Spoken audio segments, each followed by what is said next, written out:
E aí, tudo bem? Tudo certinho? Vamos começar mais uma semana. Tá chegando o Esporte Mais. Série A, a primeira rodada foi repleta de goleadas. Destaque para o Bahia, que venceu o Atlético Paranaense por 6-2. Ceará é derrotado na estreia do Campeonato Brasileiro da Série B. O CRB foi o algoz com gol de Neto Baiano. Mostraremos também todos os gols da primeira rodada da Série B do Brasileiro. Em jogo fraco, Fortaleza perde para o Remo por 1-0, com gol de pênalti polêmico na largada das equipes da Série C do Brasileiro. Floresta e Iguatu são os finalistas do Campeonato Cearense da Série B 2017. Você acompanha agora tudo isso no Esporte Mais.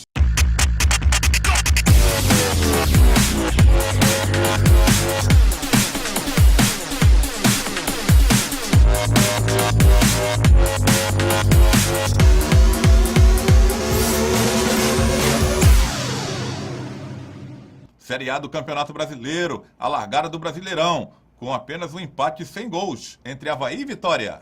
Flamengo e Atlético Mineiro ficaram no 1-1. Em jogo realizado no Maracanã, o Flamengo saiu na frente com o Matheus Sávio, mas o Atlético Mineiro empatou a partida com um gol marcado pelo volante Elias. Na Arena Corinthians, o time da casa saiu na frente. O gol foi marcado por Jô, mas o empate da Chapecoense veio na segunda etapa. O Wellington Paulista empatou a partida e deu números finais ao jogo. No Maracanã, o Fluminense saiu na frente com o Henrique. O empate do Peixe veio com Vitor Ferraz de cabeça após lançamento para o meio da área. O Fluminense marcou seu segundo gol em cobrança de pênalti. Henrique mandou novamente para o fundo do gol. E o terceiro gol do Fluminense foi marcado pelo meia Sornosa, que com categoria colocou no ângulo. O Santos ainda diminuiu na reta final da partida, com gol marcado por Vladimir Hernandes. Na Arena do Palmeiras, o time alviverde goleou a equipe do Vasco. O placar foi 4-0, sem chances para o time cruzmaltino. No Mineirão, o Cruzeiro venceu o São Paulo pelo placar de 1-0. O gol da partida foi marcado pelo atacante Ábila. No resultado mais surpreendente da rodada, o Bahia venceu o Atlético Paranaense por 6-2 na Arena Fonte Nova. Com um jogo cheio de gols, o time baiano largou bem no Campeonato Brasileiro da Série A. No Moisés Lucarelli, outra goleada. A equipe da Ponte Preta bateu o Sport pelo placar de 4-0 e também ficou na parte de cima da tabela nessa primeira rodada de Brasileirão. O único 0-0 da rodada ficou por conta do jogo entre Avaí e Vitória, em jogo realizado na Ressacada. No último jogo do domingo, o Grêmio bateu o Botafogo pelo placar de 2-0. Os gols do time gremista foram marcados pelo volante Ramiro. A primeira rodada da Série A do Campeonato Brasileiro será encerrada nesta segunda-feira, no jogo entre Coritiba e Atlético Goianiense, no estádio Couto Pereira, às 8 horas da noite. E já estamos com o Danilo Queiroz, nosso analista, para falar da Série A do Campeonato Brasileiro. Danilo, largada aí das equipes, algum resultado surpreendente nessa primeira rodada? Não vi muitas surpresas, a não ser os resultados que foram de placares elásticos, né? 6-2 para cima do Atlético Paranaense. Por conta do Bahia, me chamou mais atenção. O 4-0 do Palmeiras sobre o Vasco, obviamente, também. E até porque o Vasco não é um time tecnicamente tão inferior ao Palmeiras para tomar aí uma goleada de 4-0. Teve até alguns instantes na partida em que o Vasco, perdendo por 1-0, poderia ter, se aproveitasse as oportunidades, virado aquele jogo, mas isso acabou não acontecendo. Em relação a resultados comuns, normais, eu cito o Flamengo e Atlético Mineiro com 1-1. Aliás, foi uma das melhores partidas do final de semana, Adriano, com o Atlético Mineiro dominando o início do segundo tempo, depois do Flamengo fazer um primeiro tempo melhor, e o Flamengo dominando as ações depois que o Atlético conseguiu o empate no jogo, se bem que nos contra-ataques a equipe mineira continuou sendo um time bem mais efetivo nas chances de gol. No final é que o Flamengo teve algumas chances, desperdiçou um resultado de 1-1 para brindar os torcedores que foram ou aqueles que tiveram a oportunidade de assistir, de dois times que serão com certeza candidatos ao título. Dá para dizer que o Palmeiras é candidato com certeza a esse título do Brasileirão, e outras equipes vão chegar. Esperava um pouco mais do Corinthians, né, que jogando em casa diante do Chapecoense ficou apenas no empate ali de 1-1 porque não foi um resultado muito legal para o Corinthians, mas óbvio, para a Chapecoense foi um resultado muito bom, muito interessante. Agora o Vasco da Gama, sempre essa preocupação com o Vasco, que foi eliminado do Carioca, não tinha, da Copa do Brasil, e a única competição que restou para o Vasco foi o Campeonato Brasileiro. O time já estreia tomando de 4-0, e é sempre aquela preocupação na luta contra o rebaixamento. Mas é a primeira rodada, já dá para a gente falar do Vasco, é candidato ao rebaixamento? Não dá. Não dá para dizer que o Vasco é candidato ao rebaixamento. É claro que os torcedores do Vasco mais céticos dirão isso. E os torcedores das outras equipes, para deixar o torcedor do Vasco incomodado, também vai dizer isso. Me incomodou muito mais, como nordestino, né? E eu deixei para falar do outro 4-0 agora, a derrota do Sport para a equipe da Ponte Preta. Não é porque seja para a Ponte chegou à final do Campeonato Paulista, mas é que é uma coisa inesperada, um resultado muito elástico para a equipe do Sport. Tudo bem, o Sport estava com seu pensamento voltado ainda para o Campeonato Estadual, vai jogar contra o Salgueiro, empatou em casa na primeira partida, tem a final da Copa do Nordeste. Tem a final da Copa do Nordeste, quer dizer, tem finais aí no caminho da equipe do Sport que ele está muito mais concentrado em relação a essa final, a esse começo de Campeonato Brasileiro. Mas ele tem que lembrar o seguinte, o Campeonato Brasileiro é de pontos corridos. Então, se você, nesse momento em que joga em pontos corridos, perde pontos importantes, lá na frente isso pode fazer muita falta. Então, o Sport tem que rapidamente resolver suas situações em Campeonato do Nordeste, que é a Copa do Nordeste, e também no seu campeonato estadual, para voltar as atenções para o Campeonato Brasileiro, não deixá-lo totalmente de lado, porque isso pode fazer mas muita diferença lá no final. E se a gente fala que o Vasco tem essa questão de que pode ser um dos candidatos a rebaixamento, o Sport também precisa se cuidar, e a gente chama mais atenção, claro, porque aqui, nosso futebol nordestino. Vamos falar da Série B do Campeonato Cearense. Floresta e Iguatu chegam e fazem a grande final. Estarão em 2018 disputando a divisão especial do Campeonato Cearense. O Campeonato Cearense da Série B teve definidos os seus finalistas neste final de semana. A equipe do Floresta, que venceu o primeiro jogo pelo placar de 4-0, só empatou com a Aliança e chegou à primeira divisão do Campeonato Cearense em 2018 e decidirá o campeonato contra o Iguatu, que goleou o Maracanã pelo placar de 4-0. Mesmo jogando com a vantagem do empate, o time iguatuense não tomou conhecimento do time da região metropolitana. Floresta e Iguatu decidirão a Série B 2017 e já estão classificados para a Série A do Campeonato Estadual no próximo ano. Aí, Danilo, tudo definido aí na Série B do Campeonato Cearense. Iguatu e Floresta, uma equipe do interior, que é o Iguatu, e uma equipe da capital, que é o Floresta, estarão vão disputar a final da Série B, mas já estão garantidos na Série A em 2018 do Campeonato Cearense. Olha, em relação ao Iguatu, faz 20 anos, né, que tive a oportunidade, inclusive, em Iguatu, nossos times jogaram lá, a equipe jogou o Campeonato Cearense, e ele está de volta, superou o Maracanã, que mais uma vez chegou como favorito, bem pertinho do acesso, mas na hora do acesso não conseguiu confirmar, e o Iguatu ganhou, mas olha, venceu essa última partida, 4-0, já tinha ganho em casa, então, com todos os méritos, chega à final, vai brigar pelo título contra o Floresta. Mas eu não posso deixar de dizer que fico com uma interrogação muito grande, mas uma interrogação positiva, pensando como será esse time do Floresta o ano que vem. Pelo que a gente sabe, é um time que tem um grande investimento, é um time de empresário, é um time que tem uma condição de formar um bom time para o ano que vem. Adriano, me fica essa curiosidade. Gostaria muito de ver o que vai ser o Floresta no ano que vem. Mas o ano não terminou para esses dois não, Adriano. Floresta e Iguatu, claro, querem conquistar o título cearense da Série B. Agora, sem aquele peso nos ombros de buscar o acesso, os dois já chegaram lá. Vejamos quem vai ser campeão. O Floresta leva vantagem pelo que fez em toda a competição, pelo menos teoricamente, na nossa cabeça, em quem acompanhou um pouquinho da Série B do Campeonato Cearense. Futebol feminino, o Caucaia estreou com vitória no Campeonato Brasileiro Série A2. As meninas do Caucaia iniciaram com o pé direito o Campeonato Brasileiro da Série A2. A equipe venceu por 3-2 a equipe do América Mineiro, no estádio Raimundão, pelo grupo 2 da competição. Os gols das cearenses foram marcados por Fafá, Vanusa e Valesca. a equipe mineira descontou com Dilene e Natália.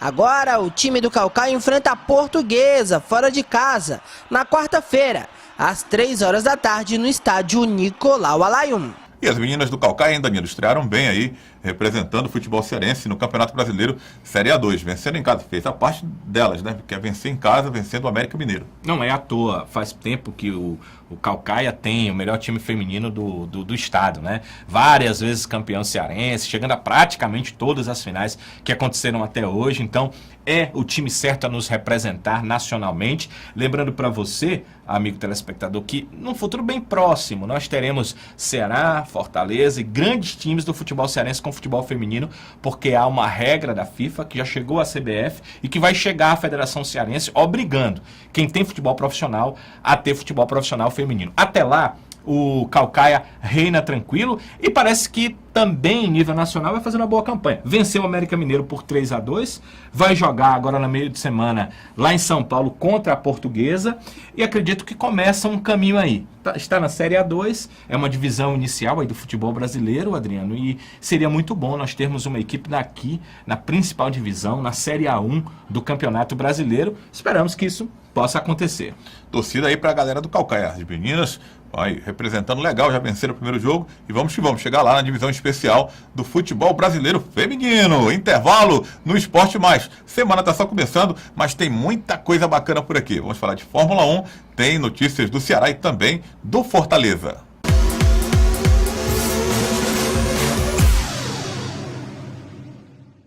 Chute de craques, dando asas para voar, transformando sonhos em realidade. O workshop objetiva revelar atletas que buscam a oportunidade de mostrar seu talento. São 15 dias de palestras, qualificação e treinamentos. Produziremos seu material que será mostrado a clubes profissionais de países como China, Peru, Equador, Coreia, Vietnã, entre outros. Com grande experiência no futebol europeu, um dos palestrantes é Mauro Pacheco. O evento acontece a partir do dia 20 de maio, em um CT, na cidade de Santa Isabel, interior de São Paulo, a 40 minutos da capital. Chute de craque, dando asas para voar, transformando sonhos em realidade.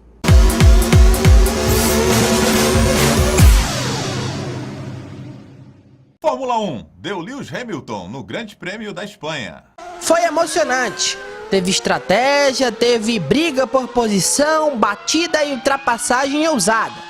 Foi assim recheado de emoções. O GP da Espanha, vencido pelo inglês Lewis Hamilton na manhã deste domingo em Barcelona.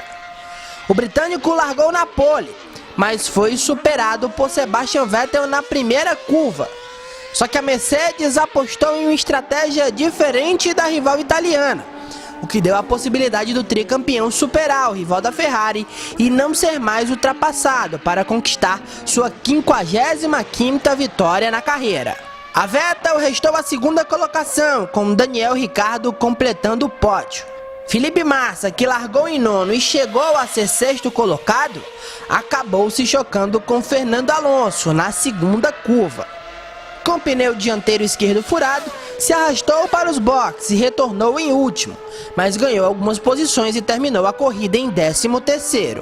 Lewis Hamilton vencendo aí mais um GP, o GP da Espanha, Danilo. E ele precisava, viu? Necessitava muito dessa vitória, porque quando nas últimas duas o Hamilton perdeu, a Mercedes também ficou numa situação difícil. Bottas havia ganho o último GP e como o Valtteri Bottas é o companheiro do Hamilton, ficou uma questão de que a Mercedes não poderia definir aí o seu primeiro piloto. E isso pode prejudicar, porque todos sabem que a Ferrari já tem um piloto definido como primeiro e é o Vettel.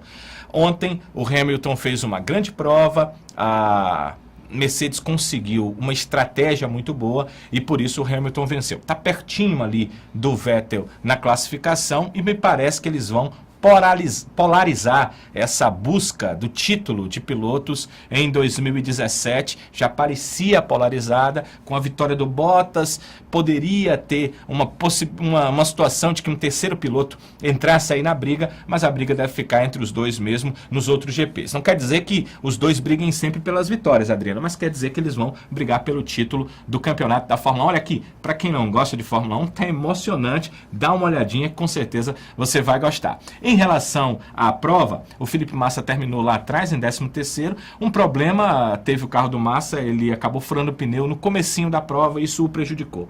Certamente, pela forma como ele pilotou durante a prova, pelos tempos durante a prova, ele terminaria nas 5 primeiras colocações, mas isso acabou não acontecendo. Destaque, principalmente, para os carros cor-de-rosa de Pérez e Ocon, os 2 pilotos da Force India com seus carros cor-de-rosa colocaram as suas equipes bem na foto, na 4ª e na 5ª colocações. Destaque também para um carro da Sauber, o Wehrlein, que é Pascal Wehrlein, é um alemão, acabou levando a Sauber aos pontos. Ano passado, a Sauber só conseguiu pontuar no Grande Prêmio do Brasil e com Felipe Massa, que é um piloto brasileiro. Agora a Sauber pontua na 8ª colocação, aquela coisa de um carro que era para andar lá atrás e que o cara conseguiu que ele andasse lá na frente, merece nosso destaque. E na primeira rodada da Série B do Campeonato Brasileiro, apenas 2 jogos terminaram sem gols. América Mineiro e Náutico, ABC e Paraná. No Brinco de Ouro, o Guarani venceu o Brasil de Pelotas pelo placar de 2-0.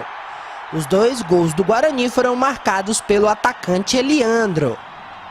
No Alfredo Jaconi, o Juventude venceu o Luverdense pelo placar de 2-1. Thiago Marques marcou os 2 gols do time do Rio Grande do Sul. Alaô Júnior diminuiu para Luverdense. No Heriberto Rios, o Santa Cruz venceu o Criciúma de virada. O gol da vitória foi marcado pelo atacante William Barbio. Já o Internacional largou com sobras na Série B. Venceu o Londrina pelo placar de 3-0. 2 gols foram marcados pelo atacante Nico Lopes e um marcado por D'Alessandro. Em Varginha, o Boa estreou com derrota para o Vila Nova. O gol do time goiano foi marcado pelo zagueiro alemão. No Serra Dourada, o Figueirense venceu fora de casa a equipe do Goiás. O gol do Figueira foi marcado pelo atacante Robinho. E no último jogo da rodada, o Paysandu venceu o Oeste pelo placar de 2-0. Os gols do Papão foram marcados por Diego Oliveira e Bergson. E o Ceará, estreou com derrota na Série B, perdendo para o Clube de Regatas Brasil em Maceió. O Ceará não iniciou a Série B como o torcedor esperava. O campeão cearense, invicto no comando do técnico Givanildo Oliveira, estreou com derrota na competição. O Vovô foi derrotado pelo placar de 1-0 no estádio Rei Pelé, pela equipe do CRB com gol marcado por Neto Baiano. Com o primeiro tempo ruim, a equipe alvinegra tomou vários sustos. Aos 13 minutos, Chico passou por 2 marcadores, cruzou para Neto Baiano, que quase marcou o gol. Recuado, o Ceará teve pouquíssimas chances no primeiro tempo.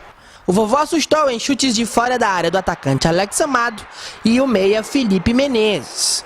Porém, o castigo alvinegro veio no final do primeiro tempo. Após falha do lateral esquerdo Romário, Marcos lançou a bola na medida, na cabeça de Neto Baiano, que empurrou para o fundo do gol. 1-0. Na segunda etapa, o Ceará até tentou, pressionou, mas não chegou ao gol de empate. O alvinegro até chegou a colocar uma bola no travessão, em cobrança de falta de Wallace Pernambucano. Mas foi isso, fim de papo. Agora o Vovô terá que se recuperar já na próxima terça-feira, às 9h30 da noite, no estádio Presidente Vargas, contra o Boa Esporte. Aí, Danilo, não deu para o Ceará, estreando com derrota em Maceió para o CRB, no embate de campeões, o daqui e o de Alagoas, deu CRB no primeiro jogo. 1-0, aquele golzinho do Neto Baiano, o Ceará tentou, até teve chances de chegar ao empate, mas foi mesmo derrotado. Numa síntese do jogo, a gente dá para dizer o seguinte: quando o CRB foi melhor, que foi principalmente no primeiro tempo, conseguiu marcar seu gol na melhor oportunidade que teve. E quando o Ceará foi melhor, depois ali dos 10, 15 minutos da segunda etapa, teve chances também, mas não conseguiu fazer seu gol. Foi isso que fez com que o resultado fosse de 1-0.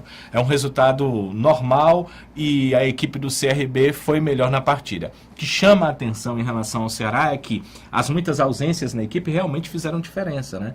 Eu nem vou colocar aqui o Vitor Rangel, que estava muito mal nesse campeonato cearense, jogando fora da sua posição. Não sei como ele seria como centroavante, mas se a gente olhar para os outros atletas, a situação foi complicada. O Ceará não teve Magno Alves, não teve Lelê. E não teve no jogo substitutos à altura. Acredito que não conseguiram os jogadores que entraram fazer aquele papel. Pesou com certeza. E além disso, o treinador trabalha no único coletivo que ele teve direito ali com o Pedro Quem.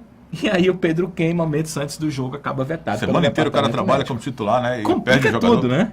Você perde seu entrosamento. E não é qualquer jogador. Era o jogador que ia fazer a tua transição ofensiva. E esse jogador, de repente, não está em campo. Aí soma-se a isso. Não tem Ricardinho, não conta com outro centroavante para jogar por ali. Os jogadores de lado que ele tem, o Roberto, ainda deu para perceber, não está no seu melhor condicionamento físico. Ele falado, né? Melhorou até durante a partida, Adriano, né? Não sei se você percebeu, ele deu uma melhorada durante a partida. Imaginei que ele ia cair durante a partida, mas ele foi melhorando durante a partida.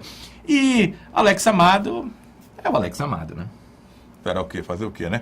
Agora, não dá para lamentar. A Série B é assim, não dá para você lamentar derrota e não dá para você comemorar muito também uma vitória. Amanhã será em campo, já enfrentando o Boa Esporte, que estreou em casa com derrota. Nem dá para perder tempo também. Tem que conseguir seu resultado, buscar um resultado. Não sei de onde vai vir esse resultado, porque o Ceará me parece que terá quase que os mesmos problemas. Há um treino já tarde, Adriano, que pode liberar o Magno Alves. Se ele for liberado, ótimo para o Ceará, porque ganha em ofensividade e em condições de marcar gols, que o Ceará não teve contra o CRB. Porque se a gente olhar para o segundo tempo, houve chances, mas o Ceará não conseguiu chegar ao gol adversário. Com o Magno Alves bem, porque o Magno Alves das 2 partidas das finais, sentindo o ombro, não foi aquele Magno Alves que a gente esperava. 100%. Mas se ele estiver bem, aí ele pode fazer a diferença para a equipe do Ceará. Jogar com dor, ninguém merece. Agora, ficou latente nessa estreia a necessidade de reforços para a Série B no Ceará? Olha, acredito que o Ceará precisa sim se reforçar. Agora, não como imagina o torcedor. Porque o torcedor imagina assim, olha, poxa, não tem um segundo atacante, precisa de 3, não tem um centroavante, precisa de 2, não tem um meio, precisa de 4. Você tem que lembrar de algumas questões. Por exemplo, o Pedro Quem saiu de última hora, ele vai estar aí, e clube de futebol não está ficando rico para ter 4, 5 jogadores do mesmo quilate. Isso não é possível hoje no futebol brasileiro, principalmente no time da Série B. Em relação a atacantes, daqui a pouco o Lelê vai voltar, o Magno Alves deve estar à disposição, o próprio Ricardinho será uma outra opção para o meio campo. Então o torcedor tem que lembrar de tudo isso, lamentar obviamente a derrota, pedir sim, porque alguns reforços devem vir, mas reforços pontuais. Porque daqui a pouco, Adriano, está todo mundo à disposição, tu tem 40 jogadores no teu elenco, não consegue pagar os teus jogadores, e aí o problema será muito maior do que simplesmente perder peças pontuais, como o Ceará tem perdido deste final de campeonato cearense para esse início de campeonato brasileiro. Olha, vamos dar mais uma parada no Esporte Mais. Tem tudo sobre a estreia do Fortaleza com derrota na Série C do Campeonato Brasileiro, mas estamos nas redes sociais. Fique à vontade para seguir as nossas redes sociais do Esporte Mais, que está voltando já já.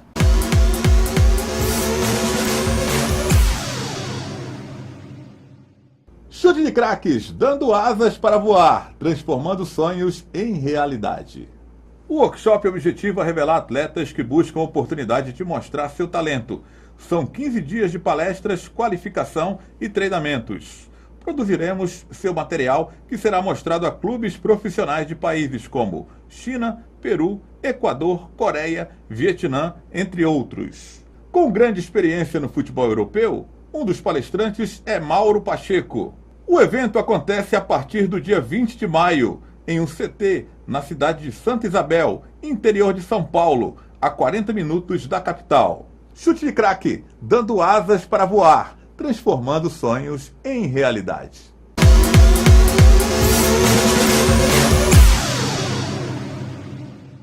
E o Fortaleza estreou na Série C. O Campeonato Brasileiro começou com derrota para o Tricolor, lá em Belém, para o Remo. Foi 1-0.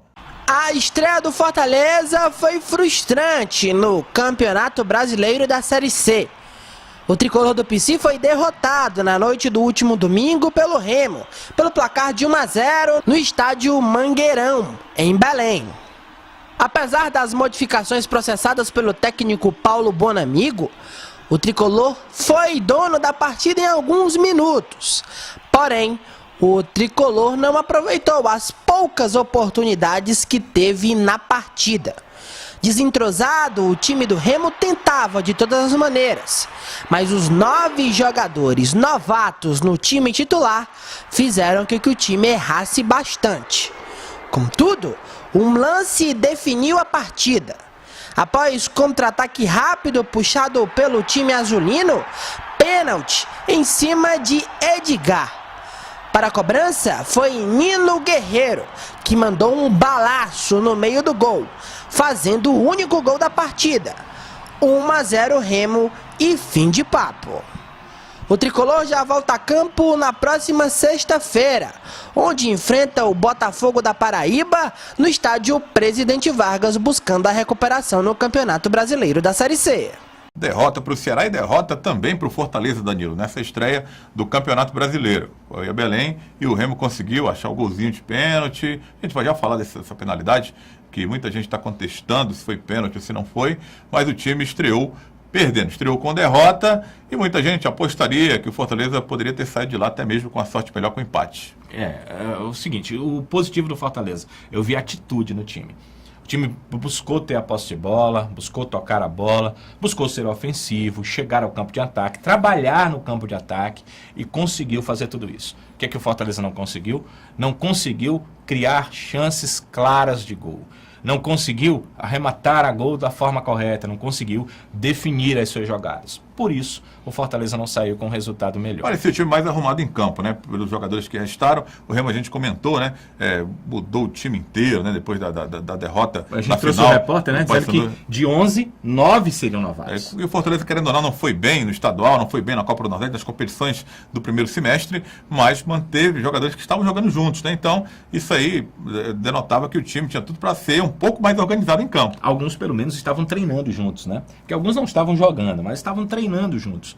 E alguns estavam jogando. Então, todos eles treinavam no mesmo elenco. Então, uma tendência de que os atletas se conheçam mais do que atletas do Remo, que como nós vimos aqui na sexta-feira, 9 atletas que não jogaram o campeonato estadual, de repente vão entrar como titular no estreia de Série C. A gente colocou aqui o que queria acontecer e foi o que aconteceu. Falta de entrosamento, dificuldade de trocar passes, né? Os passes bobos ali, que normalmente você troca até num racha, numa brincadeira, eles tiveram essa dificuldade, a falta de entrosamento. De passe do Remo. Foi, e por isso o Fortaleza dominou a bola no jogo. Agora, a falta de criar chances de gol aconteceu pela técnica do próprio elenco, Adriano. Não foi falta de entrosamento. Técnica limitadíssima, né? A técnica do Fortaleza já era limitada e ele ainda prescindiu de alguns titulares porque vai buscar contratações no mercado. Então você imagina que os jogadores que não eram titulares, em relação àqueles que estavam jogando e estavam sendo vaiados e estavam sendo criticados, foram alguns desses que entraram em campo mesclando essa equipe, que uma parte sim era titular no campeonato estadual. Então não deu para a equipe chegar ao gol adversário, e aí teve o pecado capital do Fortaleza, que foi dar um contra-ataque ao Remo e acabou tomando o gol num assunto que a gente tem que tocar também, que é a relação do pênalti. O pênalti, foi pênalti para você, né? Eu analisando, avaliando várias vezes. A gente está vendo as imagens. A gente já avaliei, reavaliei e vi o Lígia empurrando com o braço esquerdo, deslocando o jogador, o Edgar do Remo, né? Era o último jogador, era o último recurso para tentar evitar a finalização do Edgar, e eu consegui ver esse pênalti. A falha do Heitor no meu campo, quando vimos nas imagens. A falha é muito clara. E na sequência da jogada, eu observei aí uma penalidade do Lígia em cima do Edgar. Estava até te dizendo, não é um lance fácil. E eu digo que não é fácil porque eu estava observando o lance ontem e à primeira vista eu achei, olha, o jogador entra de carrinho, toca primeiro a bola. Claro que ele meio que toca a bola e o jogador adversário ao mesmo tempo, mas ele parece tocar primeiro a bola se desloca de local. Eu fiquei na dúvida. Só que aí, conversando com alguns amigos, e me diziam, amigos inclusive da imprensa, e me diziam, olha, mas presta atenção que ele dá um empurrãozinho ali por trás no jogador do Remo. Fiquei observando tal e percebi que há realmente esse deslocamento, né, por cima. E a gente olha muito para baixo porque a gente vai ver o que aconteceu com a bola. É uma tendência natural de quem está olhando para a partida. Então, aconteceu a falta. A gente tem uma tendência de achar que pênalti, a falta tem que quase sangrar o adversário. Isso não é necessário. Qualquer falta, marcada em qualquer lugar do campo, se ela for feita naquele quadrilátero ali junto ao gol, que é a grande área, ela é pênalti, é o que diz a regra, não dá para culpar o árbitro, a falta Agora, aconteceu. a crítica no árbitro de muitos torcedores é porque ele estava distante do lance. Por isso Mas foi muito rápido, né? Foi, mas assim mesmo. E né? existe o assistente ali também, mais próximo Se para ver a tivesse jogada. marcado e realmente as imagens provassem que não havia acontecido a penalidade, mas ficou claro que o Liger deslocou o jogador do Remo e Fortaleza reclamou barbaridade, Papelinho voltou como nunca falando demais, né, depois do jogo, críticas e até mesmo de uma forma muito áspera em cima da arbitragem. Ele não era disso, Papelinho, né, e acredito que o Fortaleza, o ambiente já não estava bem, já não estava bom, com a chegada dele era para chegar acalmando, mas o cara está tornando, querendo ou não, o ambiente mais tenso ainda com esse tipo de declaração. Eu pensei que era isso que ele ia fazer, né? Tornar um ambiente mais respirável para atletas, para a comissão técnica que está chegando e para a nova diretoria que vai querer assumir aí nos próximos dias, depois da eleição, a equipe do Fortaleza. O Papelinho não está fazendo isso. E eu acho que não é o momento de você fugir do real e colocar coisas irreais para o torcedor e para que a imprensa possa trazer ao ar. Porque, Adriano, você colocar a culpa toda de uma derrota na arbitragem, você está meio que fugindo da realidade. A realidade é que o Fortaleza é um time pré-montado, ele precisa ser montado. A realidade é que a comissão técnica não teve material humano para colocar um grande time em campo nesse início de Série C, como, por exemplo, aconteceu nos últimos anos. Né? Uma base legal do Campeonato Cearense vai para a Série C e já vai com alguns reforços. Isso não aconteceu. Então, não é hora de fazer esse tipo de coisa. O Papelinho já chegou com aquela frase, com palavrão no meio, parece que chamando a atenção para ele. É o Papelinho o primeiro-ministro do Fortaleza? É no Papelinho que tudo vai recair para que com heroísmo o time volte à Série B? Eu acho que esse não é o caminho correto. E eu acho que o Papelinho não devia se colocar nesse local. Porque isso só pode trazer para ele críticas, porque as aspirações do torcedor do Fortaleza são muito grandes, são gigantes em relação a mais uma edição da Série C. O Papelinho, meu querido, você que é líder aí do Departamento de Futebol do Fortaleza, hoje executivo de futebol, líder não pode perder a cabeça não é, Danilo? De jeito nenhum. O líder é quem tem que dar a serenidade para que o elenco continue se mantendo também sereno. E digo mais, Adriano, em relação a essa questão de liderança, de forma de agir, se isso for nortear toda a Série C, imagine a cada momento complicado dentro da Série C, se nós vamos ter que ouvir brados e gritos enlouquecidos. Outra coisa, mandar um ofício para a comissão de arbitragem, fazendo uma reclamação sobre o árbitro, isso já aconteceu tantas vezes, tanto no futebol cearense quanto em todos os outros estados. Você já lembra de ter dado jeito, de algum resultado ter sido modificado em algum momento? Não.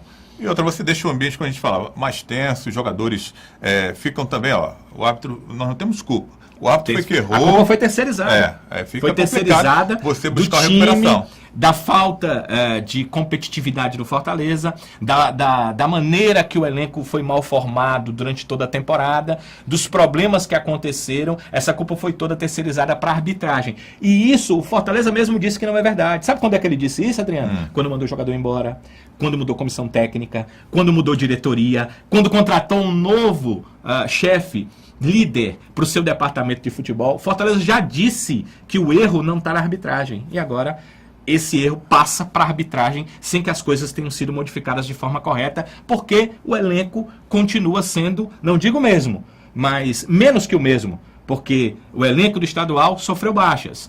Mas as contratações até agora foram em número muito reduzido do que o Fortaleza precisa. Então, cabeça sentada, pessoal. Vamos pensar na Série C de forma macro. Está só começando. Foi ruim perder na estreia, mas o Fortaleza tem tudo para obter sua classificação. Agora, bradando, gritando e terceirizando culpa, eu não vejo esse como o caminho correto. Assina embaixo, Danilão, o que você disse aí. Assina embaixo, beijo. Valeu, então. Amanhã o Danilo volta aqui no Esporte Mais, que vai terminando. Mas você segue as nossas redes sociais. Espalha pra geral. O Instagram, @EsporteMaisTV. Tem também o Twitter, @EsporteMaisNaTV. Estamos no facebook.com/EsporteMaisNaTV. E tem também um canal no YouTube. Faz sua inscrição lá e acompanha os nossos programas, as nossas matérias. Vale a pena, hein? Esporte Mais na TV é o nosso canal no YouTube. Amanhã a gente volta.